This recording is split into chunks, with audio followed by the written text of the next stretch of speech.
گلگت بلتستان میں سیلاب نے تباہی مچا دی۔ تیز بارش، سیلاب اور لینڈ سلائیڈنگ کے باعث مختلف حادثات میں 10 افراد جاں بحق ہو گئے۔ حکومت گلگت بلتستان نے ایمرجنسی نافذ کر دی۔ ندی نالوں میں طغیانی، شاہراہ بابو سر پر لینڈ سلائیڈنگ کی زد میں آ کر ایک بچہ زخمی ہوا۔ ہنزا میں ششپیر گلیشیئر پگھلنے سے حسن آباد نالے کے دونوں اطراف کٹاؤ کا سلسلہ جاری۔ انتظامیہ نے مکانوں کو خالی کرنے کے لیے نوٹس دے دیا۔ اسکردو میں بھی موسلادھار بارشوں سے کئی رابطہ سڑکیں بند ہو گئیں۔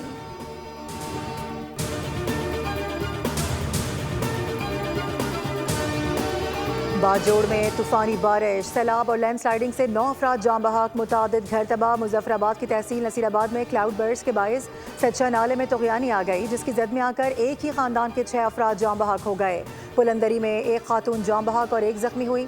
آزاد کشمیر میں طوفانی بارشوں سے لینڈ سلائیڈنگ، دریاؤں اور ندی نالوں میں طغیانی کے خدشے کے باعث تمام سرکاری اور نجی تعلیمی اداروں کو 2 روز کے لیے بند کر دیا گیا۔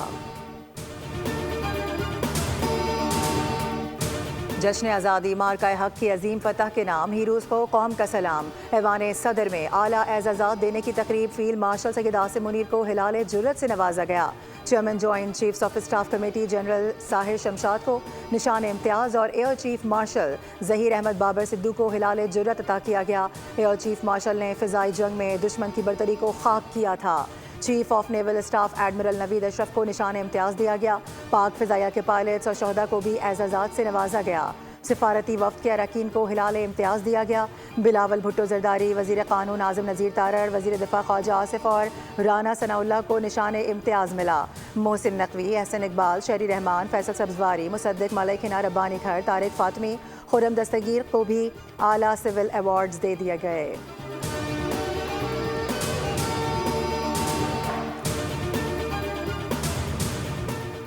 اور ملک بھر میں نواسہ رسول صلی اللہ علیہ وآلہ وسلم حضرت امام حسین رضی اللہ تعالیٰ عنہ اور شہدائے کربلا کو خراج عقیدت پیش کرنے کے لیے ان کا چہلم عقیدت و احترام کے ساتھ منایا جا رہا ہے۔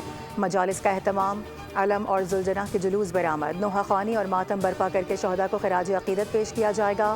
سیکیورٹی کے سخت انتظامات۔